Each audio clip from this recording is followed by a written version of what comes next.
All right, guys. Today we're going to be hosting a Q&A panel, things that business owners usually ask me. So today we're going to debunk some myths or answer some questions for you. Raw clip. I know, right? How are you handling reschedules? I have a 72-hour notice. That being said, I've had 3 so far this week for appointments this month, often before the 72 hours. The issue is summers are considered slow, and right now because everyone is doing water stuff. I don't have a cancellation list yet. It's about $3,000 in appointments moved, and the excuses are, oh, I just have a hike next week. It's something usually not very serious. How do you handle that? Okay, so number one, let's debunk this myth. Summertime is slow. Listen, there's no slow season if you position yourself correctly, if you market yourself correctly.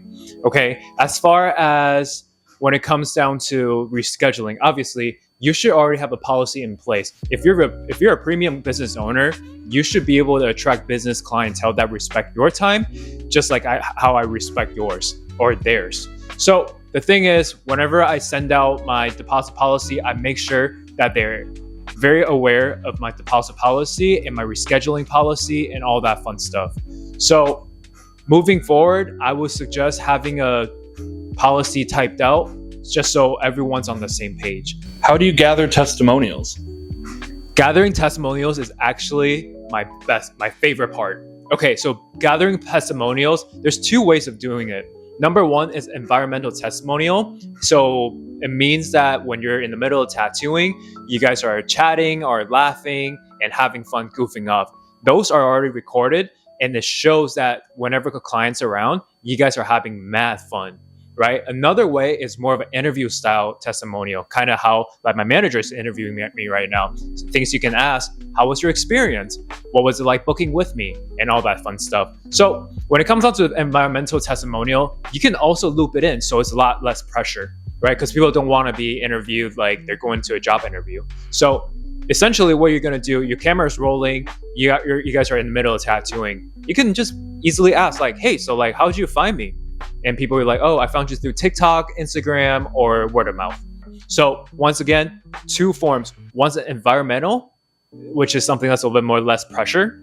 Number 2, it's more interview style. For clients who hesitate, ghost, or ask me to follow up later, my success rate has been close to 0.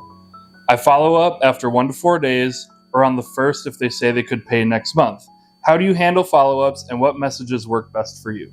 That's a good question. So number 1, I feel like people should already be sold prior to booking your appointment, right? Because your content is supposed to do the heavy lifting and answer all the questions. So what I usually do when they ask for follow-up, I usually ask this: is there something that you feel uncertain about? Is it my process? Is it the design? Or is it the price? So if you ask them that, you keep the conversation open instead of be like, okay, cool, I'm gonna circle back. Because once you say that, they're gonna disappear. What is the best way to respond to the message, okay, I'll get back to you?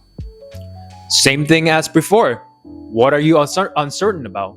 Because why do you need to get back to me when you already know everything, right? If you already have your content set, if you already solved client's pain point, what is there to get back to? You either do it now or you don't. If you feel like you're having a lot of problems with clients saying that I'll get back to you, that means you need to double down on your nurturing sequence, right? That means you're not really touching their pain points. You're not solving their pain points. Therefore, there are more things for them to feel uncertain about, and that they need to circle back with you. How do you handle old clients presuming that your rates are much lower than they are now that you've raised them? That's a good question. So I've dealt with this because I've raised my rates multiple times. And quite honestly, as you move further along in your career, you're going to lose some people.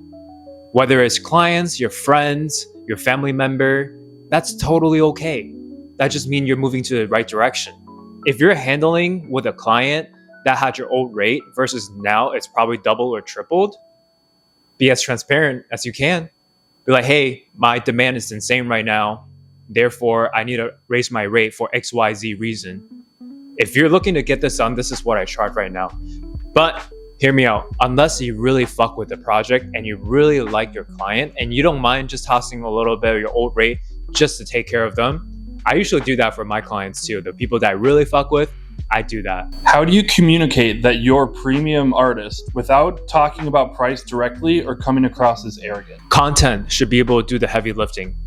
Why you're a premium artist or how you're different from other artists is that we're taking that extra step to solve other people's pain points, to make sure that people already feel comfortable, all the answers are answered to prior to them coming to us. When leads are dry, what are some things you do to get them coming in? What works best for you? I love this question. When leads are dry, my leads are never dry because I follow these few simple steps. Number one, exposure, attention grabber, which is going to be what? Your short form content, your B-rolls, right? So once you get that out there through social media platforms, TikTok, YouTube Shorts, Instagram, with the right keywords, you will be able to attract the right client.